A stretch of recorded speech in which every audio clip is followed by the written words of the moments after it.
ആഷിക്ക് കുറച്ച് ദിവസമായി നമ്മളിരുന്ന് സംസാരിച്ചിട്ട് ഷിഫ്റ്റ് വേറെയായിരുന്നു. അങ്ങനെ നമ്മൾ തിരിച്ച് മറുനാടൻ സ്പെഷ്യലിലേക്ക് എത്തിയിരിക്കുകയാണ്. കേരള രാഷ്ട്രീയം കഴിഞ്ഞ് കുറച്ചധികം ദിവസങ്ങളായി പെണ്ണ് കേസുമായി ബന്ധപ്പെട്ട് മാത്രം ചർച്ചകൾ. അതായത് ഒരു ചക്കിലാട്ടുമ്പോൾ ഒരു കാളയോ പോത്തോ ഒക്കെ നടക്കുന്നത് പോലെ ഒരു വിഷയത്തെ തന്നെ ചുറ്റിപ്പറ്റിയാണ് കാര്യങ്ങൾ പോകുന്നത്. അത് രാഹുൽ മാങ്കൂട്ടത്തിൽ തുടങ്ങി രാഹുൽ മാങ്കൂട്ടത്തിൽ അവസാനിക്കുമെന്നാണ് നമ്മൾ വിചാരിച്ചത്. പക്ഷേ അങ്ങനെയല്ല. ഇന്നലെ വി ഡി സതീശൻ മാധ്യമങ്ങളെ കാണുന്ന സമയത്ത് വളരെ കൃത്യമായി രണ്ട് കാര്യങ്ങൾ പറഞ്ഞു. ഒന്ന്, രാഹുൽ മാങ്കൂട്ടത്തിലുമായി ബന്ധപ്പെട്ട വിഷയത്തിൽ രാഹുലിന്റെ രാജി ആവശ്യപ്പെട്ടുകൊണ്ട് കന്റോൺമെന്റ് ഹൗസിലേക്ക് കാളയെ നയിച്ചുകൊണ്ട് BJP ഒരു പ്രകടനം നടത്തിയിരുന്നു. ആ കാളയെ കരുതി വെച്ചോളൂ, ഞങ്ങൾ രാജീവ് ചന്ദ്രശേഖറിന്റെ ഓഫീസിലേക്ക് നടത്തിക്കുമെന്ന് പറയുന്നു. പിന്നീട് CPM-നോടും പറഞ്ഞു, കരുതിയിരുന്നു, വലിയൊരു ബോംബ് പൊട്ടിക്കാനുണ്ട് എന്നൊരു കാര്യവും പറയുന്നു. അപ്പോൾ എന്താണ് വി ഡി സതീശൻ പറഞ്ഞു വെക്കുന്നത് ആകത്തുകയിൽ എന്നൊരു ചോദ്യം വലിയ ചർച്ചയാവുകയാണ്. അതിൽ ഇപ്പോൾ വരുന്ന ഒരു കാര്യം, അത് പാലക്കാട് C. കൃഷ്ണകുമാർ, നമുക്കറിയാം രാഹുൽ മാങ്കൂട്ടത്തിന്റെ എതിർ സ്ഥാനാർത്ഥിയായിരുന്നു. അദ്ദേഹത്തിന് വലിയ പ്രഭാവം ഉണ്ടായിരുന്നു. പിന്നീട് പാർട്ടിയിലൊക്കെ ഒരുപാട് പൊട്ടലും ചീറ്റലും ഒക്കെ ഉണ്ടായി. അപ്പോൾ നിലവിൽ C. കൃഷ്ണകുമാറിനെതിരെ ഒരു പരാതി, അദ്ദേഹം കോർ കമ്മിറ്റി അംഗമാണ്, അദ്ദേഹത്തിനെതിരെ പരാതി ലഭിച്ചിരിക്കുന്നു. അതൊരു കുടുംബ പ്രശ്നമാണെന്ന് പറഞ്ഞ് ഒതുക്കി തീർക്കാൻ ശ്രമിച്ചിരുന്നു. പക്ഷേ നമ്മൾ മനസ്സിലാക്കുന്നത് ഒരു കുടുംബ പ്രശ്നം മാത്രമല്ല, പീഡനം വരെയുള്ള അത്രയും ഗ്രാവിറ്റി ഉള്ളൊരു വിഷയമാണ് അതെന്നുള്ളതാണ്. പക്ഷെ CPM-നെതിരെ എന്ത് ബോംബാണ് സതീശൻ പൊട്ടിക്കാൻ പോകുന്നത് എന്ന കാര്യത്തിൽ അറിയില്ല. ഞാൻ തുകയിൽ മനസ്സിലാക്കുന്നത് പെണ്ണുകേസല്ലാതെ മറ്റൊന്നുമല്ല. കാരണം രാഷ്ട്രീയ കേരളം ഇപ്പോൾ തുകയിൽ ഇത് മാത്രമായിരിക്കുകയാണ്. എന്താണ് ആശിക്കിന് തോന്നുന്നത്? ഇവിടെ കോൺഗ്രസിലെ ഒരു ഉയർന്ന നേതാവിനെതിരെ ഒരു ആരോപണം വരുന്നു. അത് മാധ്യമങ്ങളെല്ലാം ആഘോഷിക്കുന്നു. അതിൻ്റെ ആകത്തുകയിൽ കോൺഗ്രസിന് വലിയ ബുദ്ധിമുട്ടുണ്ടാക്കുന്നു. അങ്ങനെ ബുദ്ധിമുട്ടുണ്ടാക്കിക്കൊണ്ടിരിക്കെ രാഹുൽ മാങ്കൂട്ടത്തിനെതിരെ ശക്തമായ നിലപാട് UDF സ്വീകരിച്ചു. പാർട്ടി അംഗത്വത്തിൽ നിന്ന് തന്നെ സസ്പെൻഡ് ചെയ്തുകൊണ്ട് പാർട്ടിയിൽ നിന്ന് മാറ്റി നിർത്തി. ഇനി ഇവിടെ UDF-ന്റെ കയ്യിലേക്ക് ടേൺ വന്നിരിക്കുകയാണ്. അപ്പോൾ ഇതുവരെ അവർ നേരിട്ട ആരോപണങ്ങൾ, അല്ലെങ്കിൽ ഇതുവരെ അവർ നേരിട്ട കുത്തുവാക്കുകളെ എല്ലാം തിരിച്ച് പ്രതിരോധിക്കാൻ വേണ്ടി പ്രതിപക്ഷ നേതാവ് തന്നെ നേരിട്ട് ഇറങ്ങുന്ന ഒരു സാഹചര്യമാണ് ഇവിടെ കാണുന്നത്. ഇവിടെ നോക്കൂ, നമ്മൾ നോക്കേണ്ട ഒരു കാര്യമുണ്ട്.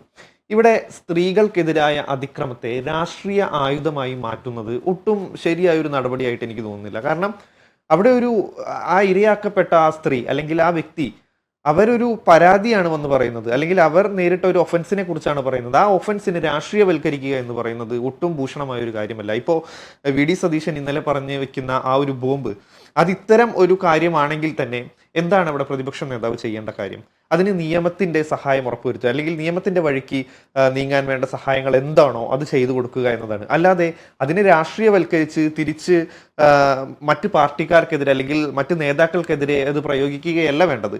ഇവിടെ CPM നേതാക്കൾക്കെതിരെ ഇതുപോലെയുള്ള ആരോപണങ്ങൾ, അവരുടെ MLA-മാർക്കെതിരെ ഇത്തരത്തിലുള്ള നിരവധി ആരോപണങ്ങൾ വന്നത് നമ്മൾ കണ്ടിട്ടുണ്ട്. പക്ഷെ എന്ത് നടപടിയാണ് CPM സ്വീകരിച്ചിട്ടുള്ളത്? ഒരു ചെറിയ നടപടി പോലും അവർക്കെതിരെ ഇവർ സ്വീകരിച്ചിട്ടില്ല. അതുപോലെ തന്നെ എന്തെങ്കിലും ഒരു തരത്തിലൊരു നടപടി സ്വീകരിച്ചാൽ തന്നെ പിന്നീട് അത് തെറ്റായിരുന്നു എന്ന് ജനങ്ങളെ ബോധ്യപ്പെടുത്തുന്ന രീതിയിൽ ഉന്നത പദവി അവർക്ക് കൊടുത്ത് മറ്റു പദവികളിലേക്ക് അവരെ അഡീഷണൽ ക്വാളിഫിക്കേഷൻ പോലെയാണ് കാണുന്നത്. അതെ, അപ്പോൾ ജനങ്ങൾ വിചാരിക്കും, അപ്പൊ നമ്മളൊക്കെ മണ്ടന്മാരെ, നമ്മളൊക്കെ കണ്ടത് എന്താ, അവരെ ചെറിയൊരു പദവിയിൽ നിന്ന് മാറ്റി നിർത്തി വലിയൊരു പദവിയിലേക്ക് അവരെ മാറ്റി നിർത്തുക. ഇത്തരത്തിലുള്ള ഒരു നടപടിയാണ് CPM-കാർ സ്വീകരിച്ചിട്ടുള്ളത്. അപ്പോൾ അതിനെതിരെയൊക്കെയാണ് ഇന്നലെ വി ഡി സതീശൻ വന്ന് ഘോരഘോരം പ്രസംഗിച്ചത്. കാരണം ഇപ്പോൾ പന്ത് അവരുടെ കോർട്ടിലാണ് എന്ന രീതിയിലാണ്. പക്ഷെ അതിനെ ഒരിക്കലും സ്ത്രീകൾക്കെതിരായ അതിക്രമത്തെ ഒരിക്കലും ഇത്തരത്തിലൊരു വിഷയം കൊണ്ട് അല്ലെങ്കിൽ രാഷ്ട്രീയവൽക്കരിക്കുന്നതിനോട് എനിക്ക് യോജിപ്പില്ല. അതുപോലെ തന്നെ രാഹുൽ മാങ്കൂട്ടത്തിന്റെ വിഷയം എടുത്തു നോക്കുമ്പോൾ പാർട്ടിയിൽ നിന്ന് ഒരുപാട് പരാതികൾ വന്നു. അതുപോലെ തന്നെ സ്ത്രീകൾ ഒരുപാട് പേർ രാഹുൽ മാങ്കൂട്ടത്തിനെതിരെ പരാതി കൊടുത്തു. അത് മുൻപും പാർട്ടിക്കകത്ത് ഇതുപോലെ ഒരുപാട് പരാതികൾ ലഭിച്ചിട്ടുണ്ട്. പക്ഷേ ഇത്തരം ഒരു വിഷയം വന്നതോടെ, മാധ്യമങ്ങൾ ഇത് കൈകാര്യം ചെയ്തതോടെയാണ് പാർട്ടി ഒരു നടപടിയിലേക്ക് നീങ്ങിയത്. ഒരുപക്ഷെ ആദ്യമേ ഒരു നടപടിയിലേക്ക് പാർട്ടി നീങ്ങിയിരുന്നെങ്കിൽ ഇത്തരം ഒരു വഷളാവുന്ന രീതിയിലേക്ക് ഇത് എത്തില്ലായിരുന്നു. ഇപ്പൊ രാഹുൽ മാങ്കൂട്ടത്തിനെതിരെ ഇത്തരം പരാതികൾ വരുമ്പോൾ ഒരു പരാതി പോലും ഇതുവരെ കേസിന്റെ വഴിക്കോ അല്ലെങ്കിൽ പോലീസ് സ്റ്റേഷനിലേക്കോ നീങ്ങിയിട്ടില്ല.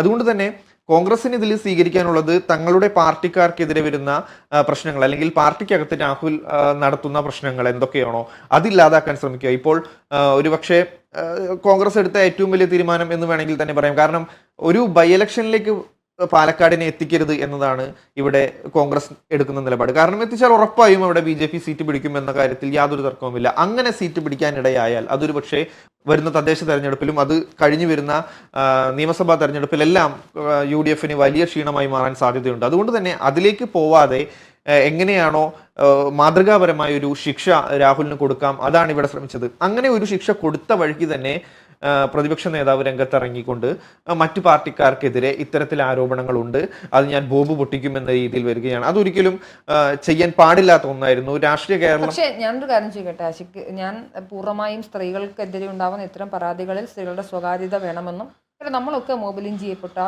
നമുക്കൊക്കെ അങ്ങനത്തെ ഘട്ടങ്ങളിലൂടെയൊക്കെ കടന്നു പോകേണ്ടുന്നൊരു ഘട്ടമുണ്ട്. അപ്പോൾ അതുകൊണ്ട് തന്നെ മോബിലൈസ് ചെയ്യപ്പെടാൻ പാടില്ല എന്നും സ്ത്രീകളുടെ സ്വകാര്യത മാനിക്കേണ്ടതുണ്ടെന്നും, ഒരു ബന്ധത്തിൽ തുടർന്നു കഴിഞ്ഞാൽ ആ ബന്ധം നമുക്ക് പറ്റില്ല എന്ന ഘട്ടത്തിൽ ഇറങ്ങിപ്പോരാൻ, അത് വളരെ കോൺഫിഡൻ്റ് ആയി ഇറങ്ങിപ്പോരാൻ നമുക്ക് സാധിക്കണമെന്നൊക്കെ പറയുന്ന ഒരാളാണ്. പക്ഷേ കേരളത്തിൻ്റെ രാഷ്ട്രീയ പരിസരം എന്താണ് ഇപ്പോൾ?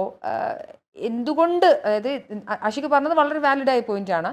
പൂർണ്ണമായും അർത്ഥത്തിൽ സ്ത്രീപക്ഷമായി നിലനിൽക്കുന്ന ആളുകളുണ്ടെങ്കിൽ ആ സ്ത്രീകൾക്ക് നിയമപരമായ സഹായങ്ങൾ എത്തിച്ചു കൊടുത്ത് അത് പരാതിയിലേക്ക് പോവുക എന്നുള്ളത് തന്നെയാണ്. പക്ഷേ ഇതിൽ അവിടെയും ഇവിടെയും ഒക്കെ എന്താണ് സംഭവിക്കുന്നത് ആകത്തുകയിൽ? രാഹുൽ മാങ്കൂട്ടത്തിൻ്റെ വിഷയം മാത്രം മുന്നിൽ വെച്ചുകൊണ്ട് ബാക്കിയുള്ള മുന്നണികളുടെ ആൾക്കാരൊക്കെ അങ്ങ് നല്ല പിള്ളകളായി എന്നുള്ളതാണ്. അതിനെ ബ്രേക്ക് ചെയ്യണമെങ്കിൽ കോൺഗ്രസിനെ സംബന്ധിച്ചിടത്തോളം ഇപ്പോൾ ആകെ ഒരവസ്ഥ ഇത് മാത്രമേ ഉള്ളൂ എന്നതുകൊണ്ടാണ് അവർ ചെയ്യുന്നത്.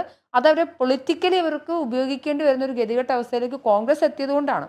ഇനി വ്യക്തിപരമായി രാഹുൽ മാങ്കൂട്ടത്തിൽ രാജിവെക്കണം എന്ന് തന്നെ പറഞ്ഞ ഒരാളാണ്, ആഗ്രഹിക്കുന്ന ഒരാളാണ് ഞാൻ. കാരണം എനിക്ക് വളരെ ഇഷ്ടമുള്ളൊരു നേതാവായിരുന്നു രാഹുൽ മാങ്കൂട്ടത്തിലിനെ. ഏതെങ്കിലുമൊക്കെ ഒരു ഘട്ടത്തിൽ അദ്ദേഹത്തിന് ഒരു അഭിമുഖം നടത്തണം, അദ്ദേഹത്തിൻ്റെ അത്രയും വളരെ സ്പാർക്കോടുകൂടി സംസാരിക്കുന്ന, വളരെ കേരളത്തിൻ്റെ മുഖ്യമന്ത്രി ഇത്രയും ചലഞ്ച് ചെയ്ത് ഏതെങ്കിലും ഒരു യുവനേതാവ് ഉണ്ടോ എന്ന് പോലും എനിക്ക് സംശയമുണ്ട്. അതുകൊണ്ട് തന്നെ എനിക്ക് വളരെയധികം ഇഷ്ടമായിരുന്നു രാഹുൽ മാങ്കൂട്ടത്തിനെ. അതുകൊണ്ട് അദ്ദേഹത്തിൻ്റെ ഒരു പതനം വളരെ സങ്കടത്തോടു കൂടി തന്നെ കേട്ടത്.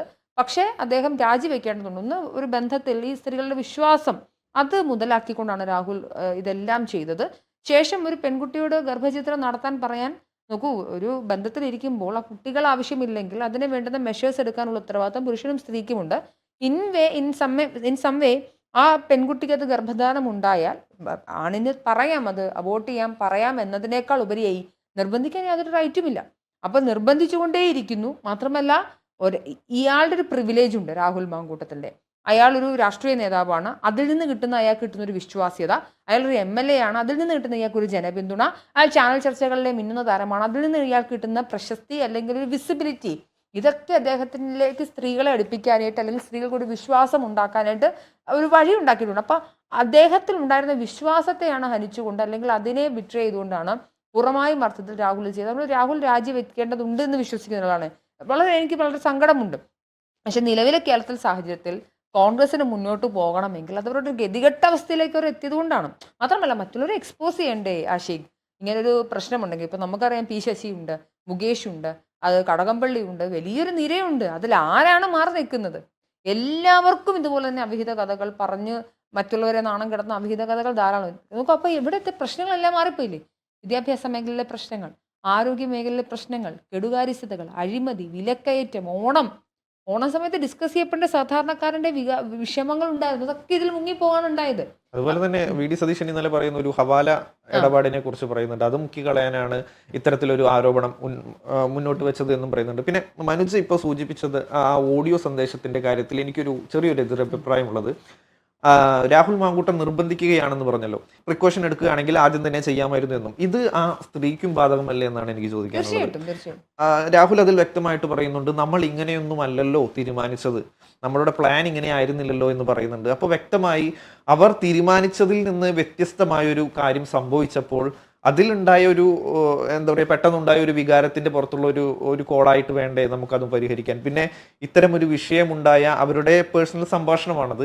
അത് ആരാണെന്നോ എന്താണെന്നോ പരാതി ഉണ്ടോ എന്നൊന്നും ആർക്കും അറിയില്ല. ഇത് ഇങ്ങനെ ഒരു ഓഡിയോ പുറത്തു വന്നു എന്ന് മാത്രം. അതിൽ രാഹുലിന്റെ ശബ്ദം വ്യക്തമായി നമുക്ക് മനസ്സിലാവുകയും ചെയ്യുന്നുണ്ട്.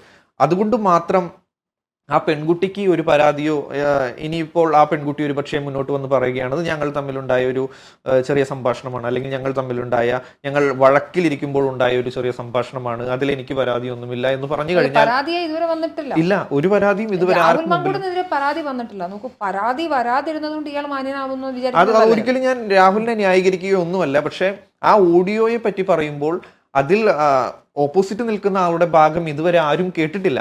അല്ലെങ്കിൽ അത്തരത്തിലൊരു അത് മുൻനിർത്തിയാണ് വലിയ ചർച്ചകളും കാര്യങ്ങളും എല്ലാം.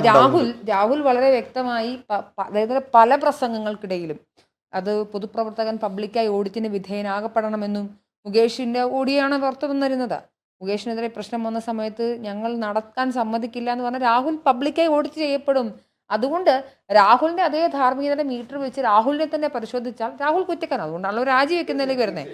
അതുകൊണ്ട് രാഹുലിനെ അത് ന്യായീകരിക്കേണ്ട ആവശ്യമില്ല. ഞാൻ പറഞ്ഞു വന്നത് ആ ഓഡിയോയുമായി ബന്ധപ്പെട്ട എൻ്റെ അഭിപ്രായം, നോക്കൂ, ഒരു സ്ത്രീയാണ് ഏറ്റവും അടിസ്ഥാനപരമായ ഒരു കുട്ടിയെ ക്യാരി ചെയ്തതിൽ ലൈഫ് ഇൻവെസ്റ്റ് ചെയ്യുന്ന ഒരാൾ.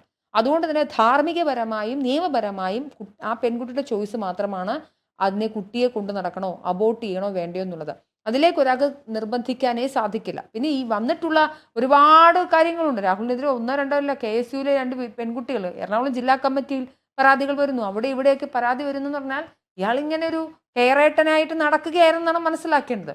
അതിപ്പോൾ എക്സ്പോസ്ഡ് ആയി. ഞാൻ ഒരിക്കലും ഒരു ആണും പെണ്ണും ഉഭയസമ്മത പ്രകാരം ലൈംഗിക ബന്ധത്തിൽ ഏർപ്പെടുന്നതിനെ എതിർക്കുന്ന ഒരു വ്യക്തിയൊന്നുമല്ല. അത് അവരുടെ വ്യക്തിപരമായ പൂർണ്ണമായും അവരുടെ മാത്രം പ്രൈവറ്റ് ആയിട്ടുള്ള അവരുടെ ഇടയിൽ മാത്രം നിൽക്കേണ്ട ഒരു കാര്യം. അതിൽ എനിക്കോ നിങ്ങൾക്കോ ആർക്കും അയാളൊരു പൊളിറ്റീഷ്യൻ ആണെങ്കിലും പറയാൻ അധികാരമില്ല. പക്ഷെ വൺസ് അത് ആ വിശ്വാസത്തെ ബ്രേക്ക് ചെയ്യപ്പെടുകയും അത് റൂൾ ഓഫ് ലോയ്ക്ക് എതിരാവുകയും അവിടെ ഒരു ഒഫൻസ് നടക്കുകയും ചെയ്യുമ്പോൾ നമ്മളൊരു ആൾക്ക് സംസാരിക്കാനുള്ള സ്പേസ് വരിക മാത്രമാണ്.